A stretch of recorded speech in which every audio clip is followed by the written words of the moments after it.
Bismillahirrahmanirrahim. Assalamualaikum warahmatullahi wabarakatuh. Alhamdulillahirabbil alamin wassalatu wassalamu ala asyrafil anbiya'i wal mursalin wa ala alihi wa sahbihi ajma'in. Asyhadu an la ilaha illallah wahdahu la syarika lah wa asyhadu anna Muhammadan abduhu wa rasuluh la nabiyya ba'dah. Rekan-rekan sekalian, alhamdulillah kita bersyukur kepada Allah Subhanahu wa taala pada sore hari ini diperkenankan untuk berkumpul di majelis yang insyaallah penuh dengan keberkahan. Mudah-mudahan Allah Subhanahu wa taala mencurahkan rahmat kepada kita semua, mencurahkan keberkahan, dan majelis ini mudah-mudahan menjadi wasilah bagi kita semua untuk merawat, senantiasa menjaga, memperkuat keimanan dan ketakwaan kita kepada Allah Subhanahu wa taala. Rekan-rekan sekalian, setelah materi pengantar yang saya sampaikan 2 pekan yang lalu, kita sekarang masuk ke materi pertama. Materi pertama berkenaan dengan tema akidah Islam,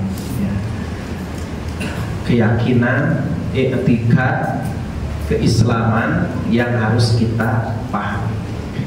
Yang pertama adalah tentang ma'rifah kepada Allah Subhanahu wa taala.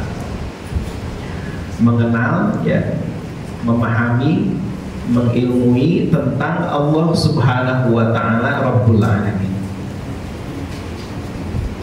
Yang pertama yang kita bicarakan adalah tentang bagaimana cara mengenal Allah.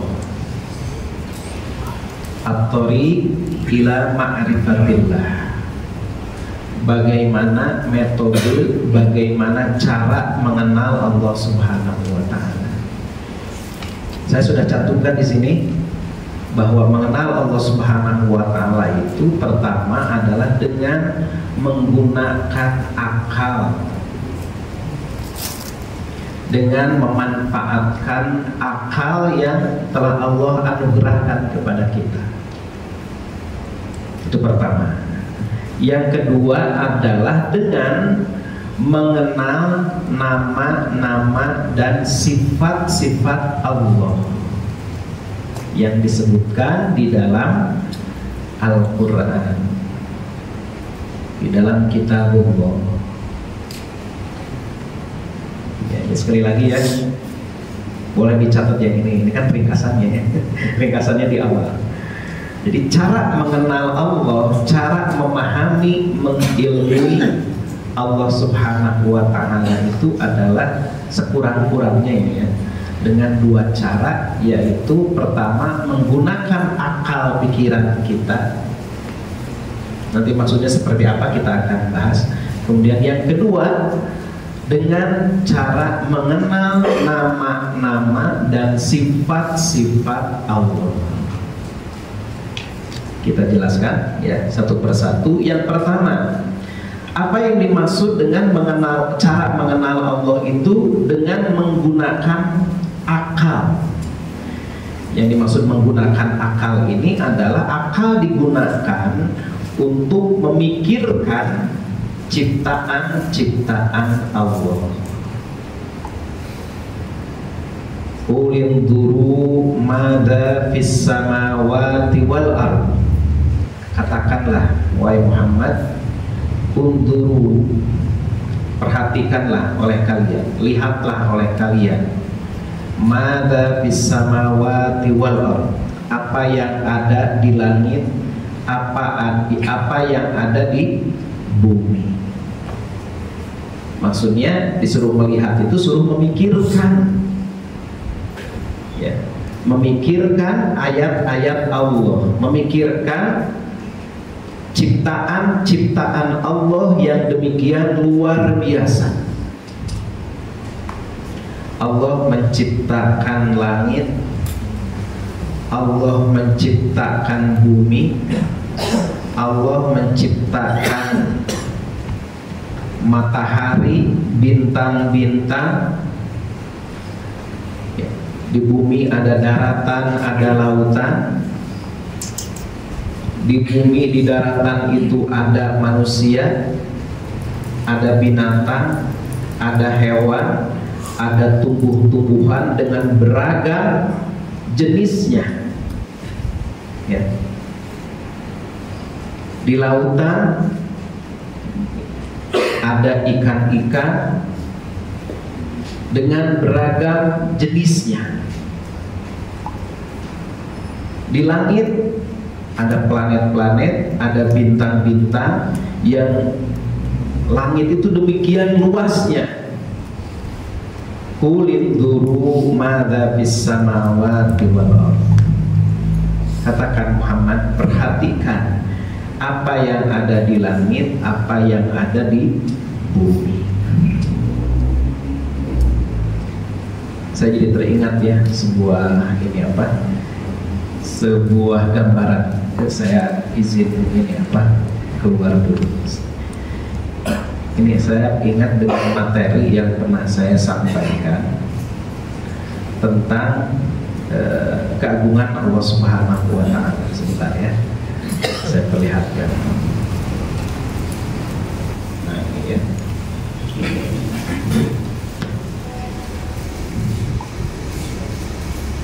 Coba pikulin dulu madza fis samawati wal ardh. Perhatikan apa yang ada di langit, apa yang ada di bumi.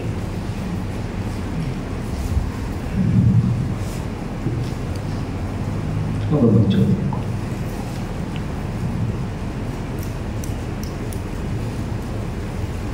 Coba pikirkan langit.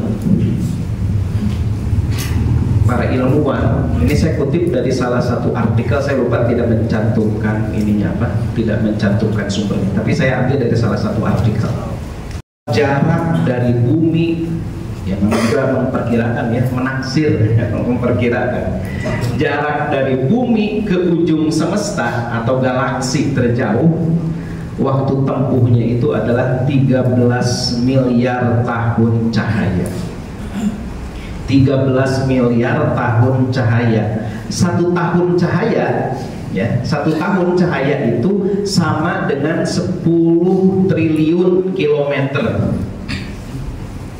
Satu tahun cahaya 13 miliar tahun cahaya ya, kantung daerah kalikan ya, 10 triliun kilometer kali 13 miliar.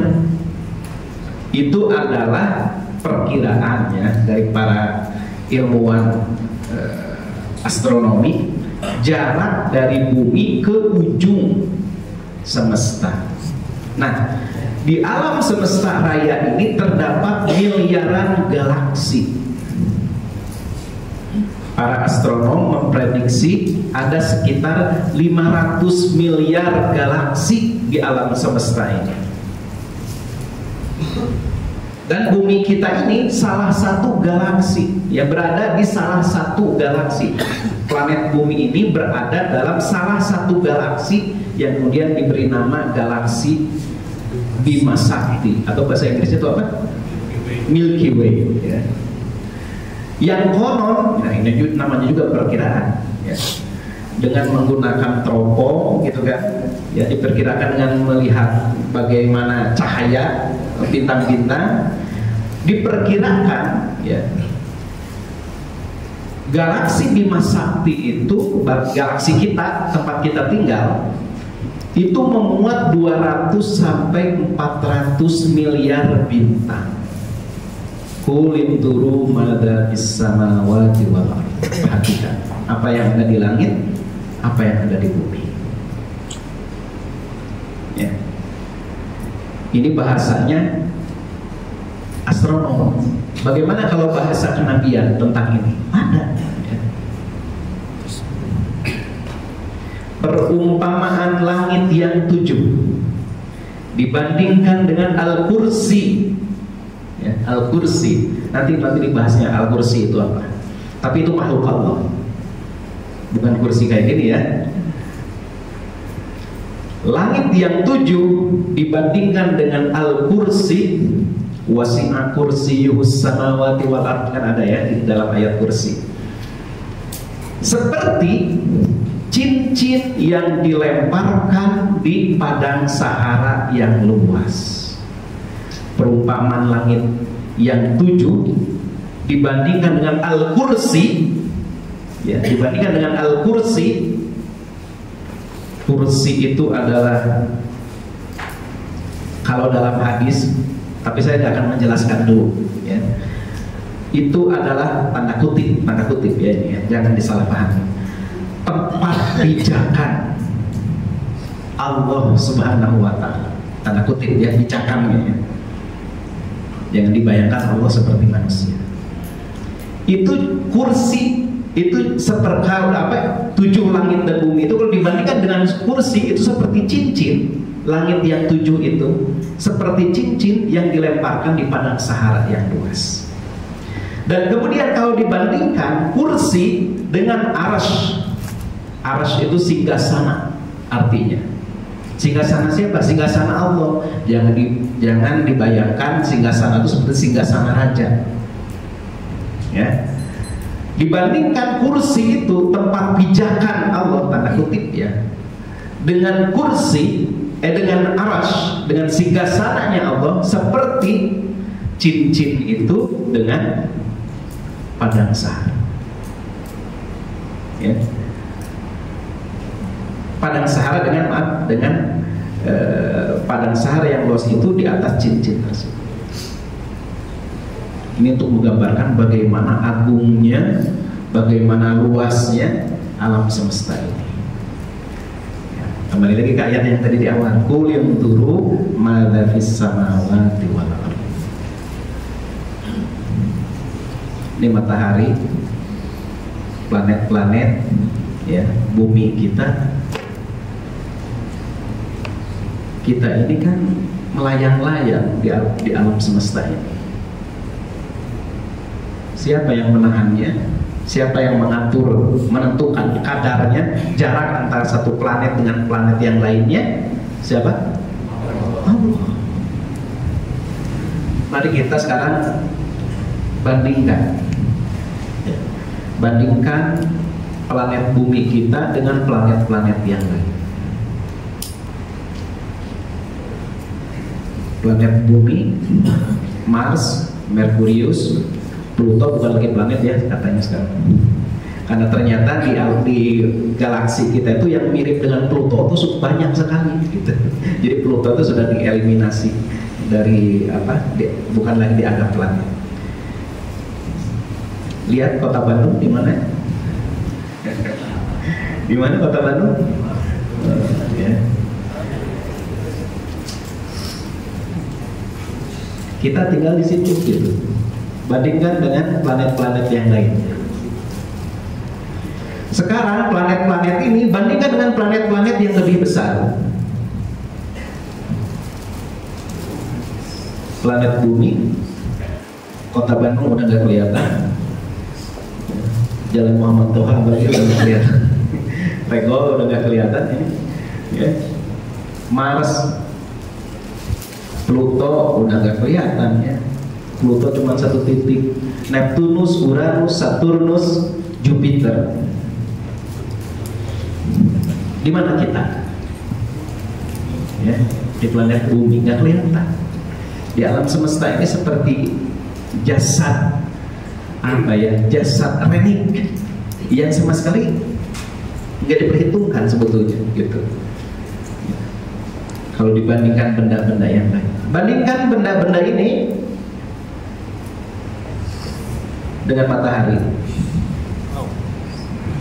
Planet bumi tinggal satu titik, Pluto udah gak kelihatan ya. Jupiter yang tadi gede ternyata dibandingkan dengan matahari seperti ini perbandingannya.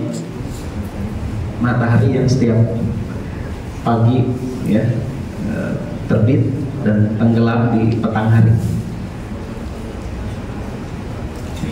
Di mana manusia, di mana planet bumi, di mana orang-orang yang sombong, ya. Lalu sekarang bandingkan matahari ini dengan bintang-bintang yang lain. Kan matahari sebutnya bintang ya, cuman bintang yang paling dekat dengan bumi kita disebut aja matahari, padahal dia itu adalah bintang.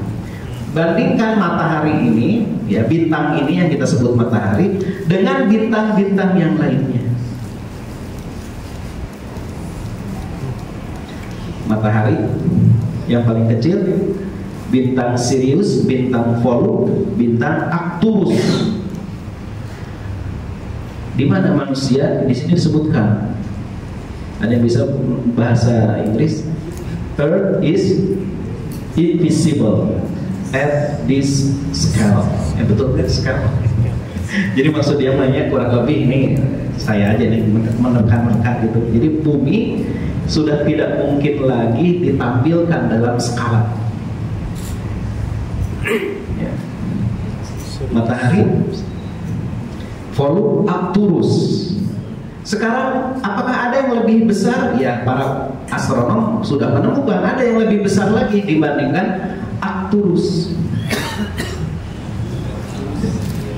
Mana Arcturus? Oh itu ya, Arcturus. Matahari tinggal 1 pixel. Apa tukang percetakannya? Matahari tinggal 1 pixel. Sirius ya hampir-hampir nggak kelihatan. Volux, Arcturus tadi yang paling gede ternyata dibandingkan dengan bintang Rigel, Aldebaran, Betelgeuse, Antares. Sekali lagi pertanyaannya, di mana manusia? Di mana Firaun? Di mana Israel? Ya. Makanya untuk mengenal Allah, memahami tentang wujudullah, eksistensi Allah, ulid duru madza bis samawati wal ardh. Perhatikan ya, apa yang ada di langit, apa yang ada di bumi. Tutup dulu ya. Kita lanjutkan yang tadi ya.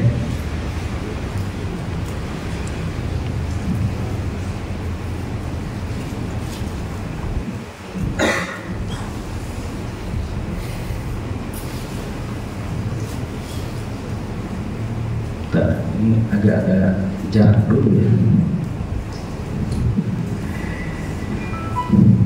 Jadi menggunakan akal kita untuk memikirkan ciptaan-ciptaan Allah.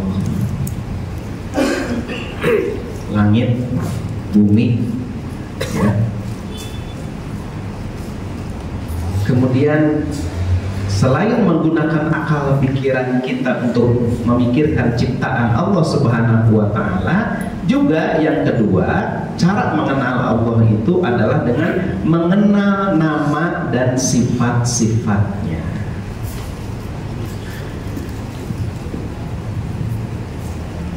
Qul Allah wad'ur rahman. Katakanlah Muhammad, serulah Allah, serulah Ar-Rahman, ayyaman tad'u falahul asmaul husna. Dengan nama yang mana saja kamu menyeru Allah, berdoa kepada Allah, sesungguhnya dia itu memiliki asmaul husna, nama-nama yang baik yang menjelaskan tentang sifat-sifat Allah. Artinya ya, manusia itu bukan hanya sekedar menggunakan akalnya kemudian memperhatikan keagungan ciptaannya, tapi juga harus ada ayat-ayat qauliyah, membaca ayat-ayat qauliyah agar dia terbimbing untuk makrifah, mengenal, memahami, mengilmui Allah Subhanahu wa Ta'ala. Ar-Rahman, Allah itu Maha Pengasih, Ar-Rahim. Saya jelaskan yang di surat Al-Fatihah aja ya. Kan sebetulnya surat Al-Fatihah itu mengandung 3 pokok ya, 3 pokok dalam ajaran Islam. Pertama adalah tentang ma'rifatullah. Luar biasa surat Al-Fatihah itu. Apa itu? Di dalam surat Al-Fatihah disebutkan ya, Bismillahirrahmanirrahim, dengan nama Allah Ar-Rahman yang Maha Pengasih, Maha Penyayang. Itu sifat-sifat Allah ya. Maliki yaum, alhamdulillahi rabbil alamin. Alhamdulillah ya, segala puji lillah, bagi Allah. Siapa Allah itu? Rabbul alamin ya, menunjukkan tentang kedudukan Allah Subhanahu wa ta'ala. Mengenal bahwa Allah itu Ar-Rahman, Allah itu Ar-Rahim, Allah itu adalah Rabbul alamin ya. Ar-Rahman Ar-Rahim. Kemudian apa? Alhamdulillahirabbil alamin, Ar-Rahmanir Rahim, Maliki yaumiddin, yang menguasai, yang merajai hari pembalasan. Nah, itu tentang apa? Ma'rifatullah. Ya, pokok dari pengenalan kepada Allah itu mengenal Allah itu Ar-Rahman, Allah itu Ar-Rahim ya. Allah itu Rabbul Alamin, Allah itu Maliki Yaumiddin ya. Allah itu adalah yang menguasai, yang atau yang merajai ya, hari pembalasan. Tentang ma'rifatullah dalam surat Al-Fatihah diajarkan kepada kita. Nah, kemudian dijelaskan juga di dalam Al-Quran nama-nama dan sifat-sifat Allah ya. Ada 99 nama yang disebutkan di dalam hadis ya, yang suka dinadongkan oleh ibu-ibu pengajian, oleh anak TK ya, sebelum pengajian. Nah, itu kan sebetulnya nama-nama Allah untuk mengenalkan kepada kita tentang sifat-sifat Allah. Ar-Rahman, Ar-Rahim ya, Al-Hayyu, Al-Qayyum, dan banyak lagi, Al-Matin, Al-Wali gitu ya, dan seterusnya dan seterusnya. Nah, jadi kita harus membaca juga Al-Quran, ayat-ayat qauliyah, membaca hadis ya, tidak hanya menggunakan akal seperti yang pernah dibahas sebelumnya. Kalau kita hanya sekadar menggunakan akal kita dalam mengenal Allah, maka yang terjadi bukannya kita mendapatkan petunjuk, pemahaman yang benar tentang Allah Subhanahu wa ta'ala. Justru yang muncul itu adalah taraddud. Taraddud itu apa? Keraguan-raguan gitu. Nah, rekan-rekan sekalian, kita harus waspada dalam ya, dalam pengenalan kepada Allah Subhanahu wa ta'ala itu. Ada yang bisa menghalangi kita dari mengenal Allah, memahami tentang Allah, yaitu apa? Taklid. Taklid buta. Wa idza qila lahum, kalau dikatakan kepada mereka, kata Allah, ittabi'u ma anzalallah, ikutilah apa yang telah diturunkan oleh Allah. Penjelasan-penjelasan, pengenalan-pengenalan tentang Allah, perintah-perintah dari Allah, larangan-larangan dari Allah.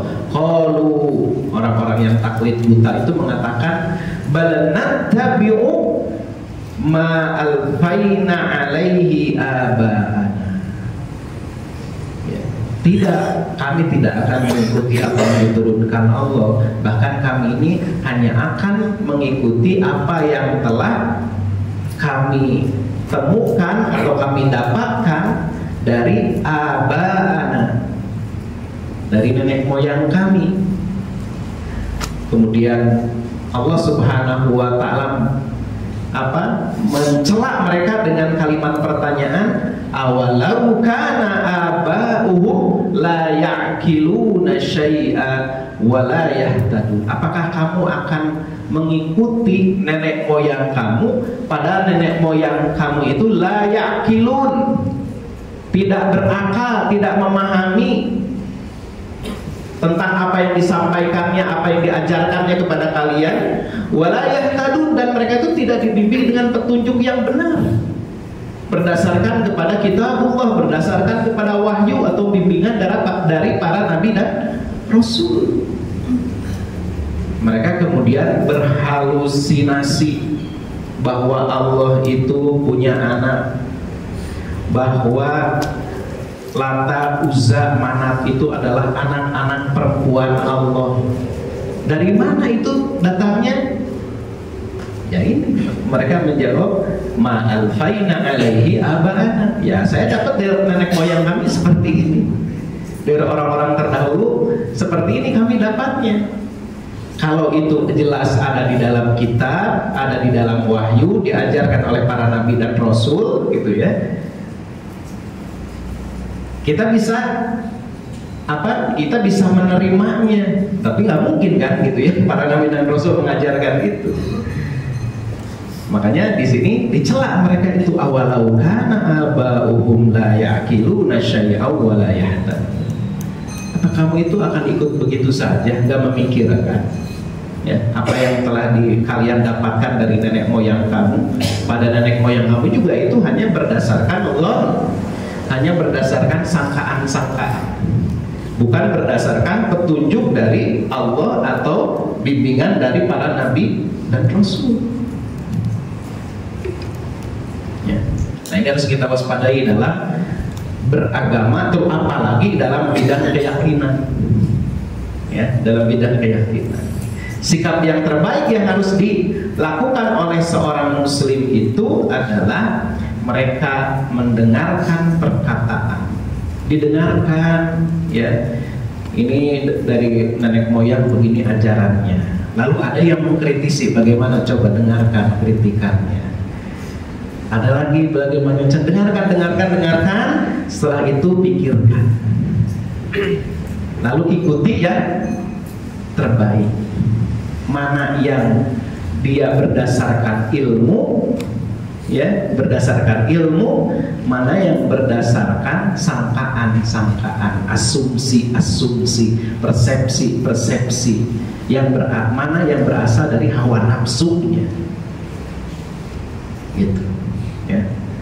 Ini bukan hanya dalam bidang akidah, dalam berbagai macam hal begitu, gitu. Si fulan ngomong, Ustadz fulan ngomong bla bla bla bla bla bla. Si Ustadz B ngomong bla bla bla bla bla. Dengerin aja dulu semuanya. Dengerin, hipun, ya. Kita cari ini dasarnya, pijakannya ini pijakannya ini. Bandingkan mana yang paling otentik, mana yang paling sesuai. Banyak bertanya. Karena apalagi di zaman fitnah saat ini, kadang-kala kita bisa tertipu, ya. Karena orang dengan mudah bisa ngomong apa saja, begitu ya. Padahal pijakannya tidak jelas, gitu. Ya. Nah, ini sikap yang terbaik.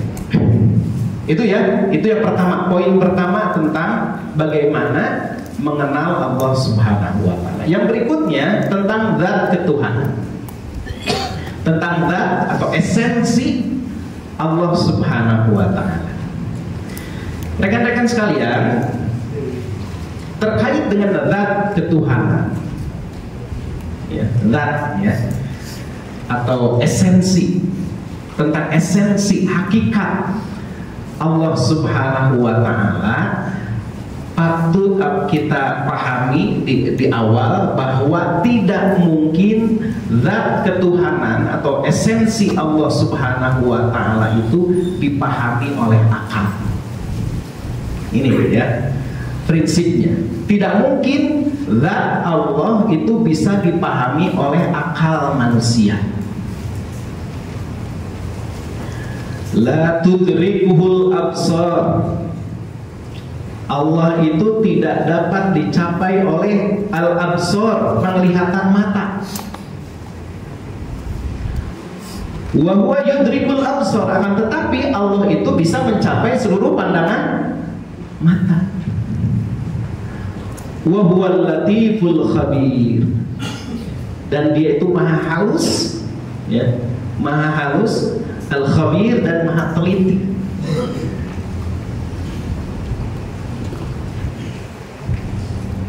Tidak ada pernah mata yang melihat Allah, ya. Tidak ada telinga yang pernah mendengar, ya, tentang hakikat Allah Subhanahu wa ta'ala, zat Allah Subhanahu wa ta'ala.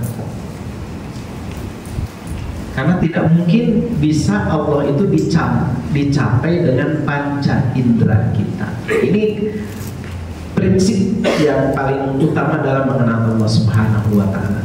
Jadi kita jangan dulu ngomong tentang zat Allah, jangan dulu ngomong tentang esensi Allah, tentang hakikat Allah. Bahkan kita sampai detik ini, manusia ini belum memahami tentang hakikat jiwa atau ruh kita. Betul nggak? Ada nggak di sini yang sudah paham tentang hakikat ruh yang ada di dalam tubuh kita? Tidak ada. Profesor paling botak sekalipun belum pernah ada yang memahami tentang apa hakikat atau esensi dari ruh itu. Kan nggak kelihatan ruh itu kan, nggak kelihatan. Tapi dia yang menggerakkan. Ini saya sedang mau begini, ini kan ada ruh di dalam tubuh saya. Tapi kita sendiri yang di hadapan saya kan nggak melihat ruh saya, tapi bisa melihat saya bergerak.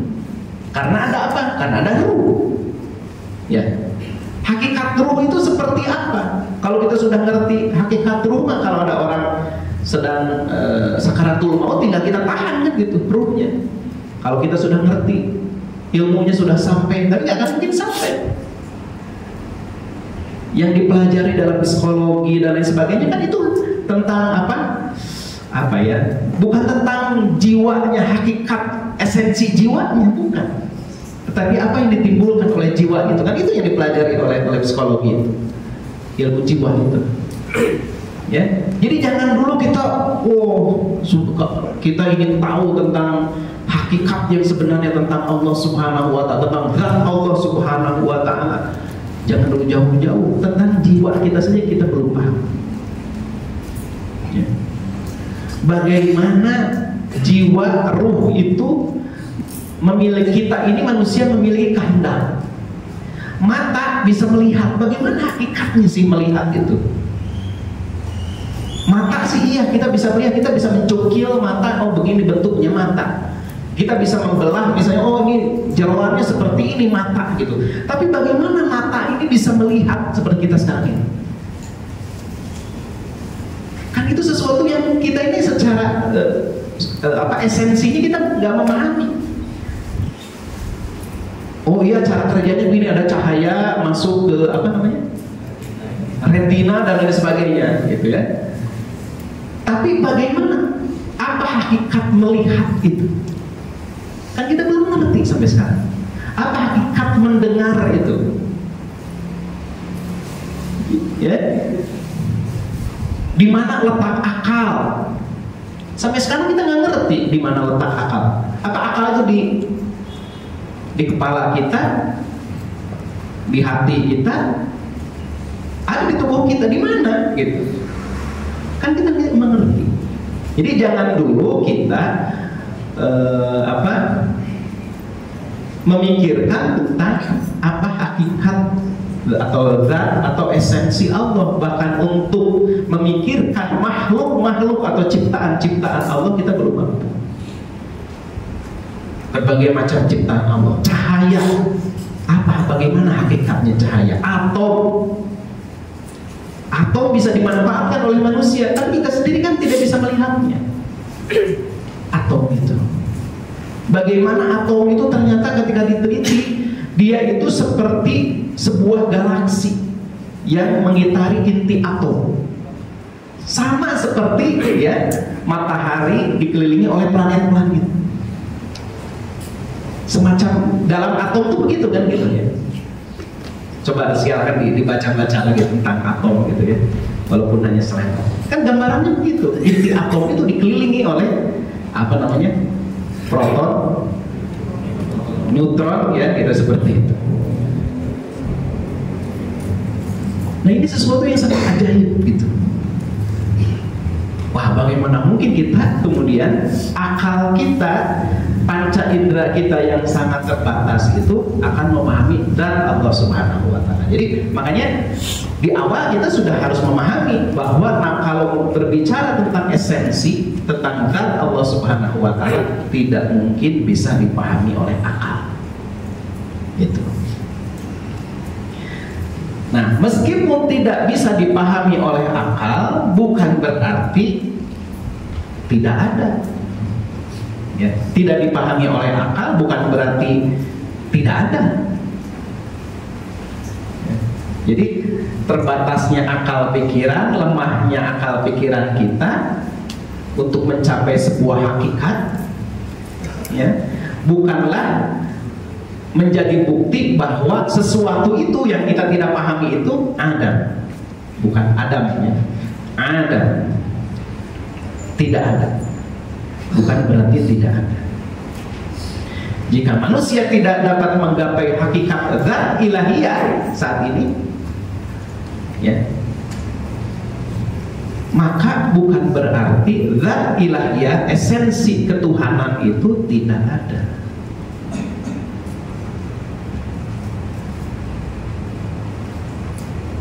Kan ada orang yang ateis karena dia alasannya simpel aja, kata mereka, saya tidak bisa melihat Tuhan. Ya mana kalau Tuhan ada, mana? Gitu kan, gitu. Nanti kalau orang yang belajar fisika, ini dalam sebuah wawancara itu, saya ini awalnya ateis. Setelah saya belajar fisika, saya jadi siapa itu? Ustadz siapa ya? Felix Xiao ya, Felix Xiao, iya betul, Felix Xiao. Saya awalnya ateis, kata Felix Xiao. Saya awalnya ateis. Setelah saya belajar fisika, saya jadi agnostik. Agnostik itu kalau tidak salah artinya dia itu menganggap bahwa Tuhan itu sesuatu yang tidak dipahami, ada tetapi sesuatu yang tidak dipahami, gitu. Dan dia tidak mengikatkan diri dengan kepada agama seperti itu, agnostik itu. Nah, rekan-rekan sekalian, di dalam buku Al-Aqaidul Islamiyah yang ditulis oleh Said Sabiq itu dimuat ada percakapan antara Sokrates dengan Aristofanes. Sokrates dia percaya adanya Tuhan. Aristofanes dia adalah seorang ateis. Terjadilah dialog. Kata Sokrates bertanya kepada Aristofanes, apakah ada di dunia ini hal yang paling Anda merasa takjub ya dengan sesuatu? Kata Aristofanes, saya sangat takjub dengan lukisan-lukisan karya Zokes. Saya juga sangat takjub dengan patung-patung karya kolektif, kata Aristofanes. Maka kemudian kata Sokrates, lebih menakjubkan lagi adalah ya ciptaan-ciptaan Tuhan dibandingkan lukisan-lukisan karya Zokes atau patung-patung yang dibuat oleh kolektif, kata Sokrates. Kemudian kata Aristofanes, tapi itu kan terjadi, ya apa yang ada di alam semesta ini itu terjadi dengan sendirinya. Gitu. Kemudian kata Sokrates, ya, bagaimana mungkin kamu mengatakan bahwa alam semesta ini terjadi dengan sendirinya? Sedangkan banyak fenomena-fenomena di dalam ciptaan-ciptaan ini, ya, di alam semesta ini yang tidak mungkin dia itu ada kecuali memang ada yang mengaturnya, ada yang menetapkannya. Seperti yang tadi saya sampaikan, mata. Bagaimana mata itu bisa melihat? Bagaimana sistem penglihatan mata? Bagaimana sistem pendengaran manusia bisa begitu rapihnya? Bagaimana makanan yang kita masukkan ke mulut kemudian masuk ke lewat kerongkongan kita langsung masuk ke perut, kemudian digiling, diolah, ditarik sari-sarinya, dibuang sampahnya. Bagaimana mungkin sistem itu terjadi dengan sendirinya? Gak masuk akal. kalau mengatakan ini terjadi dengan sendirinya. Ya. Hidung bisa mencium, lidah dapat merasakan. Bahkan bukan hanya itu, ada kecenderungan-kecenderungan, ada jiwa, ya, ada jiwa, ruh yang memiliki kecenderungan-kecenderungan, rasa cinta, rasa iba. Dari mana itu datangnya? Bagaimana mungkin, kata Sokrates, itu terjadi dengan sendirinya, tanpa ada yang mengaturnya, gitu. Kata Sokrates, kalau kamu, wahai Aristofanes, tidak bisa melihat Tuhan, bukan berarti bahwa Tuhan itu tidak ada. Contohnya adalah seperti ruh yang ada di dalam tubuh kamu, jiwa yang ada di dalam tubuh kamu. Dia tidak terlihat, tapi kamu pasti mengakui bahwa jiwa itu ada, ruh itu ada. Gitu ya. Ini obrolan Sokrates dan Aristofanes, dimuat di buku Al-Aqaidul Islamiyah yang ditulis oleh Said Sabiq. Ya, Said Sabiq yang nulis buku Fiqh Sunnah, ya, nulis juga tentang akidah. Nah, ini bahasan kita ini merujuk ke buku itu, ya. Nah, bukti-bukti wujudullah, eksistensi zat Allah Subhanahu wa taala. Ini ringkas saja ya, karena kalau dijelaskan nggak akan cukup waktunya. Di antara bukti-bukti eksistensi zat Allah Subhanahu wa taala atau wujudullah adalah fenomena eksistensi alam semesta. Keberadaan alam semesta itu menjadi bukti bahwa zat Allah itu ada, wujudullah itu ada. Am khuliqu min ghairi syai'in, apakah mereka itu menganggap bahwa mereka itu tidak diciptakan dari sesuatu apapun, tiba-tiba jelek aja jadi manusia? Ya, ini pertanyaan dari Allah, ya. Am khuliqu min ghairi syai'in am huwal khaliqun, ataukah mereka yang menjadikan diri mereka sendiri? Kata Allah. Ini bagi pertanyaan bagi orang-orang yang tidak mengakui keberadaan Allah Subhanahu wa taala atau kekuasaan Allah Subhanahu wa taala. Apakah mereka, ini dalam Quran surat Tur, ya, apakah mereka itu tidak diciptakan dengan sesuatu apapun? Artinya muncul dengan sendirinya, ataukah apakah mereka itu mengira bahwa mereka itulah yang menciptakan apa yang ada ini? Ya. Am humul khaliqun am khalaqus samawati wal ardh, apakah mereka mengira mereka itulah yang menciptakan langit dan bumi? Bala yuqinun, bahkan mereka itu tidak yakin jawabannya. Jadi sebetulnya mereka ketika mengatakan tidak ada Tuhan, atau apalagi mengatakan alam semesta ini terjadi dengan sendirinya, padahal ada fenomena-fenomena keteraturan, itu sebetulnya apa? Bala yuqin, mereka sendiri sebetulnya tidak yakin, gitu ya. Hanya karena mereka belum bisa membuktikan, ya, secara apa istilahnya, empirik, betul nggak? Ya, secara empirik, gitu. Lalu mereka menyimpulkan seperti itu, gitu. Kemudian yang kedua, bukti wujudullah itu adalah adanya fitrah atau gharizah diniyah, adanya pembawaan keagamaan di dalam diri manusia. Dia sudah beragama dengan benar ataupun agama yang belum benar, gitu ya. Tapi namanya fitrah atau gharizah diniyah itu kan ada. Dorongan-dorongan manusia untuk berlindung kepada yang dianggapnya lebih besar, lebih agung. Ya, dalam Quran surat Yunus ayat 12 ini diceritakan bahwa manusia itu ketika mereka mendapatkan berbagai macam kesulitan-kesulitan di dalam kehidupannya, da'ana li jalbihi, maka dia akan menyeru, ya, menyeru kepada Tuhan dalam keadaan sedang berbaring, au qaidan, sedang berbaring ngadua, wah Tuhan mudah-mudahan apa gitu ya, atau menyebut dewa atau menyebut apa gitu. Ketika dia sedang duduk juga terus meminta kepada zat yang dianggapnya lebih agung, ya. kemudian atau ketika mereka berdiri, ya. Tapi ketika bahaya itu sudah hilang, ya, mereka kemudian lupa, gitu.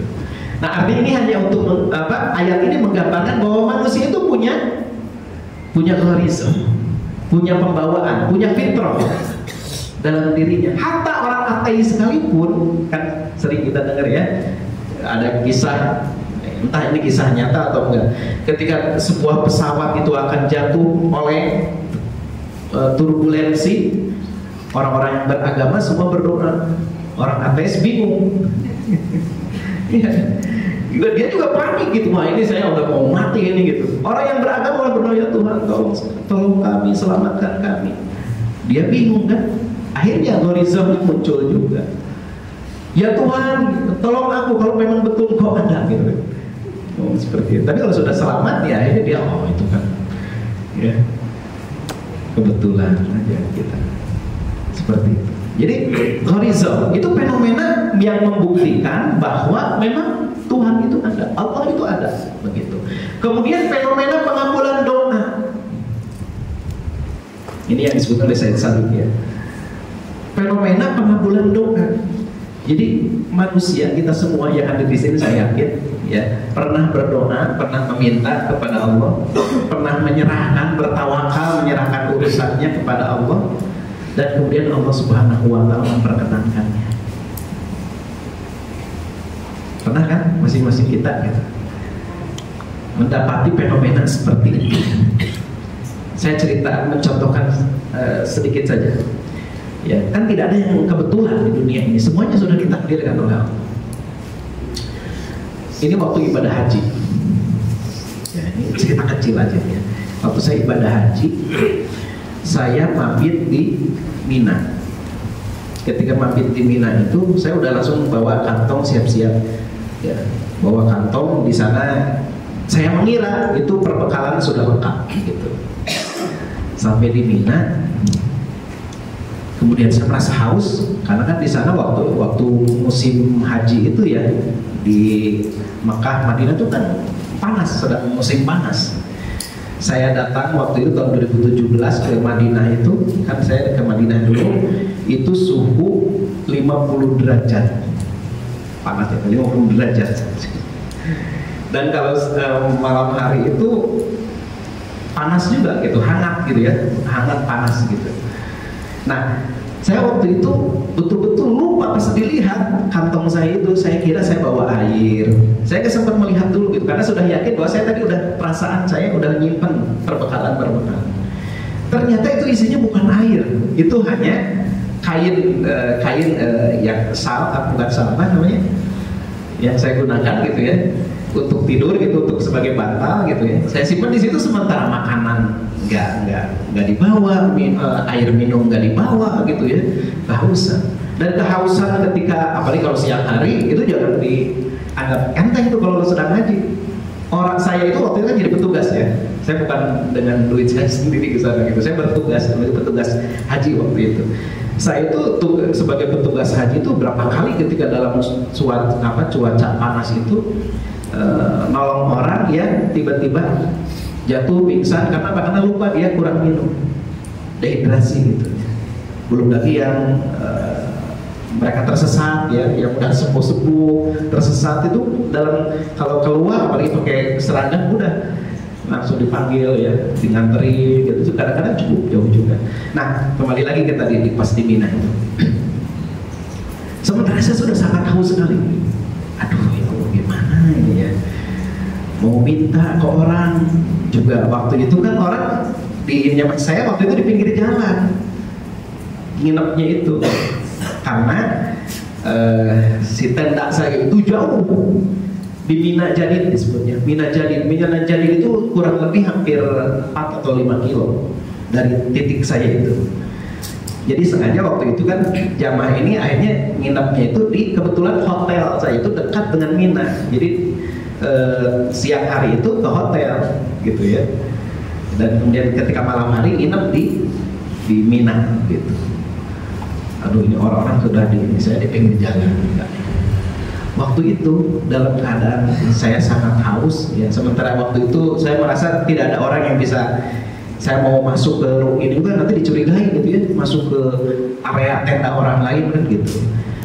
Akhirnya waktu itu saya adalah berdoa saja ya. Atau di dalam hadis juga kan bahkan kalau ada barang kita, sendal kita hilang pun kita boleh berdoa kan gitu ya istilahnya. Berdoa minta garam pun kan boleh gitu kepada Allah itu. Saya ini berdoa waktu itu, berdoa ya, saya berdoa gitu ya, sambil duduk dalam keadaan haus itu. Ya Allah, saya ingin minum, gimana caranya supaya datangkan orang gitu ya, bisa saya minta gitu air minum, sangat haus sekali gitu ya. Belum tuh tangan turun, ini tangan belum turun, Masya Allah gitu ya, tangan belum turun. Tiba-tiba ada orang, nggak tahu orang Malaysia atau orang mana ya, dia menepuk pundak saya, kemudian dia memberikan 3 botol air yang agak kecil dari ini ya, 3 botol. Pak, ini silakan kalian mau minum katanya. Gitu. Belum lagi ditambah lagi sama ada jus, ada kemudian makanan-makanan gitu ya, makanan-makanan kayak di box gitu. Itu padahal tangan belum turun tuh. Nah itu fenomena pengabulan roh. Dan banyak lagi ya kejadian-kejadian kalau mau saya sebutkan gitu. Itu diantaranya saja. Kayak barusan. Saya tuh suka kita semua ya, hendaknya memang tenang, tawakal saja kepada Allah, bukan berarti kita kemudian diam ya, tenang di sini. Saya tuh sering kejadian pas di awal-awal dulu baru nikah ya. Pas awal-awal baru nikah.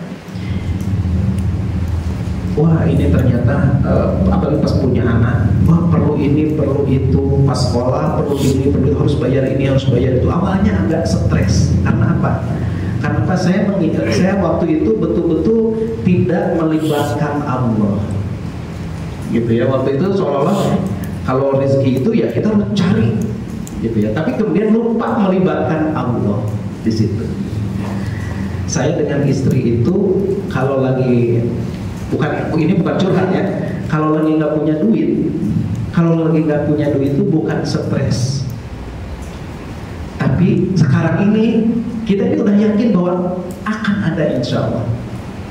Uang itu akan ada. Ya, cuman kita tinggal ikhtiar aja. Walaupun ikhtiarnya itu mencoba mencari pinjaman misalnya gitu ya. Tapi nggak stres ketika di awal-awal dulu. Saya bilang ke istri, kata saya, kita ini suka mensikapi kalau lagi nggak punya duit itu malah jadi suka agak jadi apa? Gusar gitu ya. Gusar, nggak punya duit itu gimana gitu ya. Karena seharusnya kita itu segera berwudu, berdoa kepada Allah, minta kepada Allah, ya Allah beri kami rezeki. Jangan dipikirkan caranya gimana, pokoknya berdoa aja dulu kepada Allah, setelah itu ikhtiar. Dan setelah itu, ya setelah saya dengan istri, udah kita yakini begitu, ya. Karena saya ini nasib 2 koma gajinya itu. Bukan gajinya 2 sekian, bukan. Tanggal 2 sudah koma. Asli, saya bukan mengada-ada. Tanggal 2, bahkan bukan tanggal 2 kalau sekarang. Tanggal 1 itu sudah minus. Anak saya 5. Kalau nggak pakai iman, nggak pakai keyakinan, apa yang akan terjadi? Stres itu. Ada di sini yang nasibnya sama dengan saya. Tanggal 1 itu bukan 0 lagi, minus. Tanggal 1 itu. Jadi terima kasih. Terima gaji, maksudnya terima gaji, kasih. Setelah itu masih ada yang belum dibayar. Ya nantilah, insya Allah nanti ada lagi rezekinya. Stres nggak? Anak 5. Ini sekarang anak yang pertama udah nikah. Yang sebelum nikah ini baru nikah ya. Sudah punya anak 1. Ini kuliah, anak 1 kedua kuliah, anak ketiga dan keempat SMA, anak kelima SMP. Kebayang sebulannya berapa yang harus dibayar? Kalau kita cuma pakai otak kita, akal kita tidak menyertakan Allah, stres hidup kita. Saya kan gak kelihatan saudara stres kan?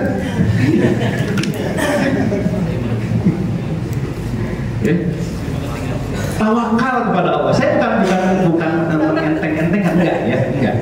Saya pun caranya itu adalah dengan berdoa, bisa tiba-tiba Allah mendatangkan, bisa juga akhirnya ada orang mendatangkan orang yang meminjamkan uang, tapi saya nanti bisa membayarnya. Gitu. Tapi jangan jadi banyak utang gimana gitu. Ya stres kalau begitu. Kadang-kala orang ada tiba-tiba ketika kita nyari, aduh saya ini lagi butuh nih untuk bayar ini, mas benar nanti saya cari. Nyari dia, tapi ini pinjaman ya paling sebulan, iya insya Allah bulan. Kadang-kadang begitu cara Allah menolong tuh. Kadang-kadang dari jalan yang kita tidak sangka-sangka. Saya bukan sekali dua kali ya, bukan menyombongkan diri ya. Tidak hanya sekali dua kali. Ini harus dibayar 5 juta 2 hari lagi untuk bayar ini bayar itu. Aduh gimana ya ini? Udahlah tawakal aja ya. Saya harus berusaha nyari gitu. Ya teman-teman ini bisa nggak ini? Nggak ada semuanya juga. Tapi tiba-tiba itu bukan orang yang saya hubungi, nelfon, Ustaz, ini teman-teman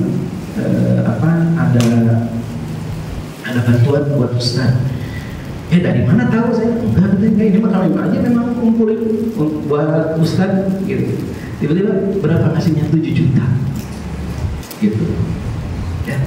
Seperti itu sering tuh, kadang 2 juta, kadang 5 juta seperti itu.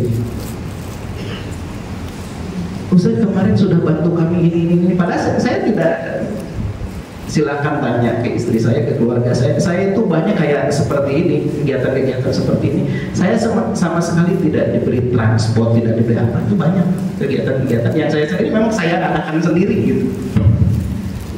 Ya. Nah, fenomena pengabulan doa. Saya ingin memberi contoh itu aja gitu ya.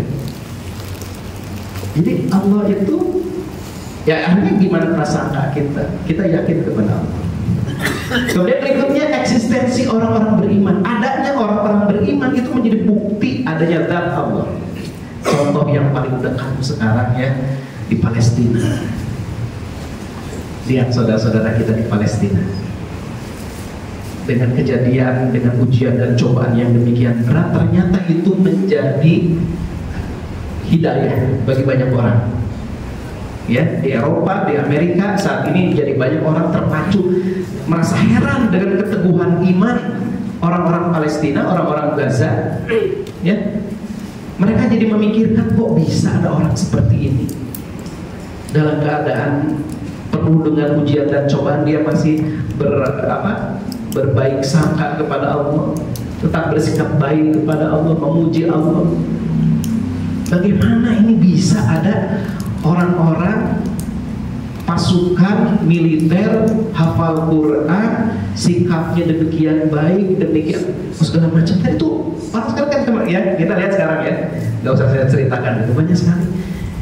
Itu fenomena tentang bahwa zat Allah itu ada. Bagaimana kekuatan ruhiyah, maknawiyah, itulah sebetulnya kekuatan sebenarnya dalam kehidupan. Sampai kan siapa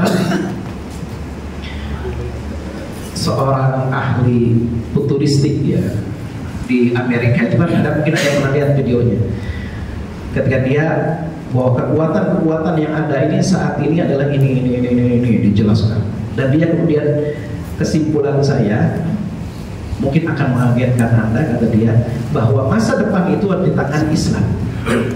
Kenapa? Dijelaskan ya, ternyata bahwa satu-satunya saat ini kekuatan yang mereka itu berjuang atas dasar keimanan, atas dasar keyakinan, itu adalah orang-orang Islam. Hanya orang-orang Islam. Dan mereka inilah, saya yakin di masa yang akan datang, mereka inilah akan menjadi kekuatan dunia selanjutnya gitu. Nah, berbagai macam ya, silakanlah lihat ya sekarang tentang saudara-saudara kita di Palestina, bagaimana banyak orang kemudian menjadi ingin baca Quran, orang-orang ateis juga. Saya penasaran kayak apa sih Quran itu dibaca Al-Quran. Sebagian sudah masuk Islam, sebagian lagi masih mikir-mikir gitu ya. Nah ini menjadi bukti bahwa zat Allah, kekuatan ruhiyah, ma'nawiyah yang diberikan oleh Allah Subhanahu wa Ta'ala itu nyata gitu. Kemudian apa? Fenomena diutusnya para rasul ya. Di pertemuan sebelumnya saya sudah sebutkan, para nabi dan rasul itu yang ada 124.000. Yang disebutkan di dalam Al-Quran ada 25. Dan itu menjadi tercatat di dalam sejarah. Adanya pengutusan rasul itu menjadi bukti eksistensi Allah Subhanahu wa Ta'ala.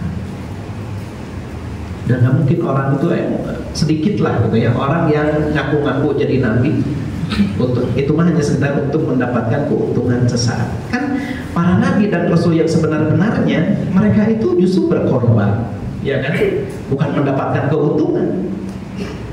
Ya, dengan dia menjadi nabi, menjadi rasul itu, bahkan kalau di kalangan Bani Israel itu banyak yang dibunuh kan gitu, para nabi dan rasul. Makanya orang Israel itu disebutnya, kalau dalam kitab, dalam Injil itu kan disebutnya pembunuh para nabi. Karena banyak para nabi, para rasul ya dibunuh oleh orang-orang Israel gitu.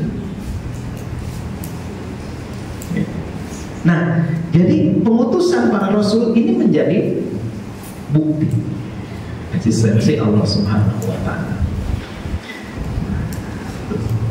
Kita lanjutkan ya. Ini saya lewat saja. Berikutnya tentang sifat-sifat Allah. Bukunya ini buku, kalau terjemahannya judulnya Akidah Islam. Barangkali rekan-rekan ada yang mau beli gitu ya. Kalau dulu sih dicetak di Penogoro, di sini dekat ya, sampai di Penogoro yang menerbitkannya. Tapi ada juga terjemahan yang di penerbit lain. Silakan, ada terjemahan itu Akidah Islamiyah, Said Sabiq. Ini materi ini saya ambil dari sana. Atau ada juga kalau mau ini tapi buku aslinya kita download, ada berbahasa Arab ya, ada Al-Aqaid Al-Islamiyah ya. Ada, saya juga udah dapat tadi download. Nah, sifat-sifat Allah sekarang ya. Sifat-sifat Allah itu ada dua. Ada sifat-sifat salbiyah. Ini istilah ya, istilah oleh kalangan ulama. Ada sifat-sifat subutiyah. Apa yang dimaksud dengan sifat-sifat salbiyah? Salbiyah itu artinya dicabut, dinyahkan gitu ya. Sifat-sifat salbiyah itu artinya sifat-sifat yang ditolak, ditiadakan dari Allah Subhanahu wa Ta'ala, yang tidak sesuai, tidak layak, tidak cocok dengan kesempurnaan zat Allah Subhanahu wa Ta'ala. Atau sering disebut juga dengan sifat yang mustahil bagi Allah gitu ya bahasanya. Allah itu al-awwal wal akhir. Allah itu ada al-awwal. Maksud al-awwal itu bahwa Allah itu ada sebelum segala sesuatu ada. Allah itu ada dan dia yang mengadakan apa yang ada. Itu al-awwal. Segala yang ada ini diadakan oleh Allah. Segala sesuatu selain Allah Subhanahu wa Ta'ala awalnya tidak ada, dan Allah lah yang mengadakannya. Maka Allah disebut al-awwal wal akhir, dan Allah itu akhir, tidak akan musnah sampai akhir, nggak ada akhirnya ya.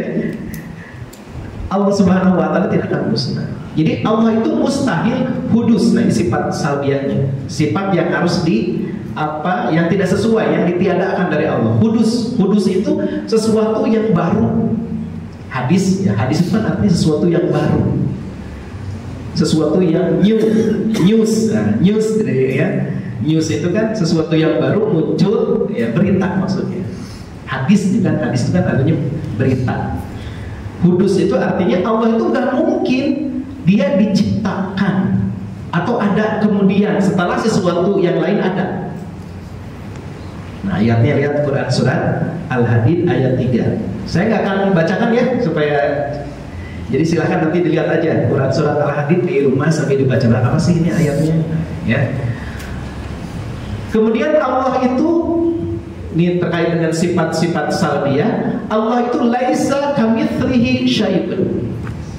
Tidak ada yang semisal, yang sama dengan Allah.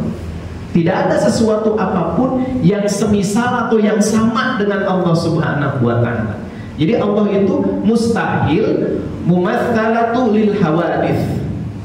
Mustahil Allah itu sama dengan sesuatu yang baru, ciptaan yang ada saat ini, makhluk yang ada saat ini. Laisa kamitslihi syai'. Ya.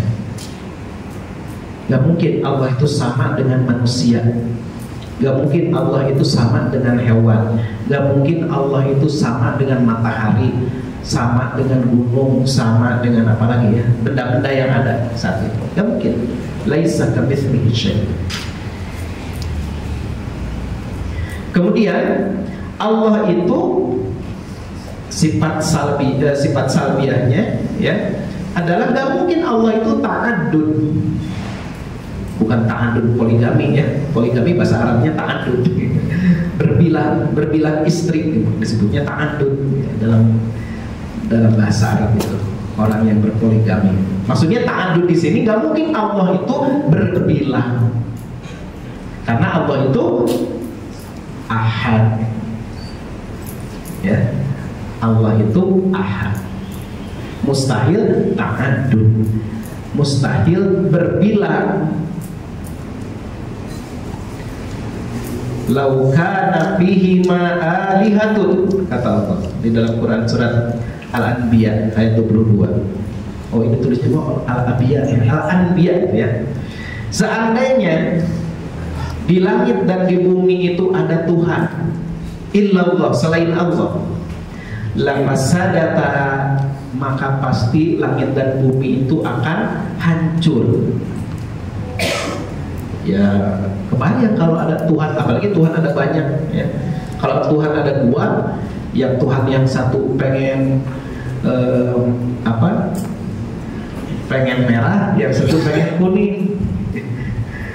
Yang satu pengen musim dingin, yang satu pengen musim panas. Kan jadi hancur langit dan bumi. Ya logikanya begitu gitu ya. Kalau Tuhan itu ada dua, apalagi terbilang begitu. Mattakhadallahu min waladin. Allah itu tidak memiliki anak. Wa ma kana ma'ahu min ilahin. Dan tidak ada Tuhan yang lain. Ya, hanya Allah saja, satu saja. Idza la dhahaba kullu ilahin bima khalaqa. Kalau ada Tuhan yang lain, berarti Tuhan yang lain itu pasti dia akan datang dengan berbagai macam ciptaan-ciptaannya kan, gitu. Wala'ana ba'duhum 'ala ba'din, dan masing-masing itu akan bersaing Tuhan yang satu dengan Tuhan yang lain itu. Gitu. Subhanallah, maha suci Allah dari anggapan-anggapan seperti itu. Amma yasifun. Maha suci Allah dari anggapan-anggapan, dari pensifatan-pensifatan seperti itu. Jadi terkait dengan sifat-sifat Allah ya, keadaan Allah itu ada sifat-sifat salbiyah, artinya sifat-sifat yang ditiadakan dari Allah, yakni bahwa Allah itu mustahil hudus ya, tapi Allah yang benar adalah Allah itu al-awwal, al-akhir, kemudian Allah itu laisa kamitslihi syai'un, kemudian dia itu ahad. Allah itu ahad, Allah itu laisa kamitslihi syai'un, Allah itu al-awwal wal akhir. Kemudian ada sifat-sifat tsubutiyah. Sifat-sifat tsubutiyah, sifat-sifat yang memang ada pada diri Allah. Ya. Sabit, tsubut, ya, sesuatu yang menetap, yang ada pada Allah Subhanahu wa ta'ala. Apa itu? Qudrah. Allah itu maha kuasa. Innallaha 'ala kulli syai'in qadir. Sesungguhnya Allah itu maha berkuasa atas segala sesuatu. Allah itu memiliki kehendak, iradah. untuk menentukan segala sesuatu. Itu ayat-ayatnya ya. Saya nggak akan baca. Kemudian Allah itu Maha mengetahui segala sesuatu.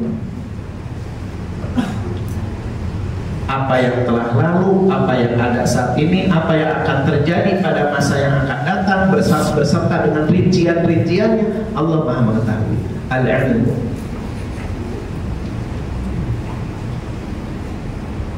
Itu sifat-sifat tsubutiyah. Kemudian Allah itu hayat, hidup, senantiasa ada. Allah itu tidak pernah mati, karena Allah bukan makhluk, senantiasa hidup. Allah Subhanahu wa ta'ala itu. Bahkan Allah lah yang menciptakan kematian dan kehidupan bagi makhluk-makhluk. Tabarakalladzi biyadihil mulku wa huwa ala kulli syai'in qadir. Alladzi khalaqal mauta wal hayata liyabluwakum ayyukum ahsanu amala. Allah itu kalam, maksudnya Allah itu berfirman. Ya.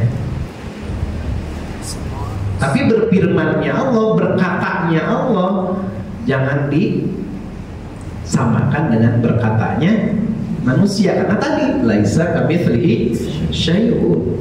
Allah itu sama basar, Allah itu mendengar, melihat. Jangan disamakan mendengarnya Allah dan melihatnya Allah dengan mendengar dan melihatnya makhluk. Kalau kita manusia sama mendengar, menyimak, mensimak, ya, sama mendengar itu dengan ada alatnya untuk pendengaran, yaitu telinga. Kalau Allah seperti apa? Laisa kamitslihi syai'un. Tidak boleh takyif, tidak boleh bertanya-tanya bagaimana Allah mendengar. Apa Allah ada telinga seperti manusia? Nah, jangan nanya ya. Karena Allah itu bukan makhluk, bukan seperti manusia. Basor, Allah basor, Allah melihat. Apa melihatnya tuh? Allah dengan mata seperti manusia? Jangan ditanya, karena beda dimensinya, zatnya beda, esensinya beda antara Allah dengan makhluk-makhluknya. Gitu. Ya. Nah, sebetulnya nanti kalau di kalangan Asy'ariyah, Ahlus Sunnah, Aswaja, Asy'ariyah itu kan kemudian merumuskan ada 20 sifat, ya, sifat 20. Kan kita waktu SD itu ya diajarinnya wujud kidamako mukhalafatu lil hawaditsi kiyamu bi nafsi wahdaniyat qudrah iradah. Nah, itu rumusan yang dibuat oleh para ulama, hasil dari istiqrah, dari penelitian terhadap ayat-ayat Al-Quran, dirumuskan. Bukan berarti membatasi ya. Bukan berarti membatasi sifat Allah hanya ada 20, bukan. Tapi untuk merumuskan di antaranya ini paling tidak ini gitu, sifat-sifat Allah yang ditemukan oleh para ulama di dalam Al-Quran. Hakikatnya kan luas gitu ya, tidak bisa tergambarkan sifat-sifat Allah itu sempurnanya ya, sifat-sifat Allah. Nah, ini kan kemudian ulama merumuskan aja, ada sifat-sifat tsubutiyah ya, ada sifat-sifat salbiyah. Kan itu mah upaya untuk memudahkan kita mengkategorikan ya sifat-sifat Allah begitu.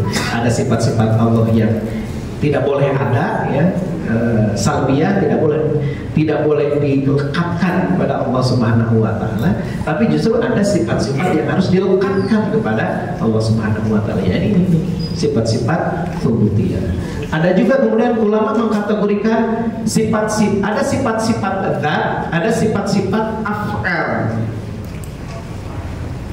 Sifat-sifat dzat maksudnya sifat-sifat yang ada pada zat Allah Subhanahu wa taala, pada esensi Allah Subhanahu wa taala. Itu tadi sifat-sifat tsubutiyah ya, seperti Allah itu hayat, Allah itu ilmu ya, Allah itu Innallaha ala kulli syai'in qadir, qudrah, iradah, sama, basor, kalam. Nah, itu disebutnya adalah sifat-sifat dzat, sifat-sifat yang ada pada zat Allah. Gitu. hidup, mengetahui, ya, berkuasa, berkehendak, mendengar, melihat, berfirman, itu zat, ya. Dan zat Allah itu tidak bisa disamakan dengan zat makhluk, dia tersendiri. Jadi walaupun bahasanya mendengar, melihat, nah itu jangan ada anggapan bahwa itu menyamakan Allah dengan manusia, karena itu adalah zat, sifat-sifat zat Allah. Kemudian ada sifat-sifat af'al. Af'al itu perbuatan. Allah menciptakan, Allah memberi rizki, Allah menolong para hambanya, ya, itu sifat-sifat af'al. Jadi ada sifat-sifat zat, ada sifat-sifat af'al. Kenapa ini perlu ditegaskan keyakinan-keyakinan seperti ini? Karena ada juga orang yang atau pemahaman, ya, akidah yang dia menganggap bahwa Allah itu tidak memiliki sifat. Mu'tazilah, ya. Tapi jangan dulu dijelasin lah, nanti aja itu, ya, hal seperti itu. Biar nanti sambil jalan aja. Ternyata oh ada yang menolak sifat-sifat Allah. Itu Mu'tazilah. Dan menganggap kemudian orang-orang yang menganggap bahwa ada sifat-sifat Allah itu sudah sesat menurut Mu'tazilah. Tapi itu jangan dulu lah kita belajar itu. Sekarang ini aja dulu. Ya. Nah, yang terpenting juga, ya, dalam hal untuk apa sih kita mengenal tentang sifat-sifat Allah, ya, tentang tadi sifat yang salbiyah atau yang subutiyah. Di antaranya itu hikmahnya buat kita adalah kita bisa meneladani sifat-sifat Allah. Allah itu kan Raufur Rahim misalnya. Allah itu belas kasih. Allah itu Al-Wadud, mencintai. Allah itu Al-Afu, Allah itu memaafkan. Allah itu Asy-Syakur, ya, berterima kasih. As-Salam, menyelamatkan mukmin, ya, memberikan kedamaian. Al-Bar, Allah itu baik. Rafi'ud darajat, meninggikan derajat. Allah itu Ar-Razzaq, yang memberikan rizki. Ini sifat, ya, nama dan sifat-sifat Allah. Allah itu Al-Wahhab, memberikan karunia.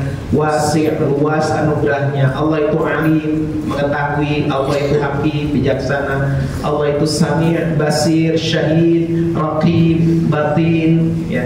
Nah, ini kita teladani sifat-sifat ini. Ya, selain ini adalah untuk kita lebih mengenal tentang zat Allah Subhanahu wa taala, juga sebetulnya nama-nama ini kita teladani, ya, untuk menjadi kita menghias diri kita dengan sifat-sifat ini.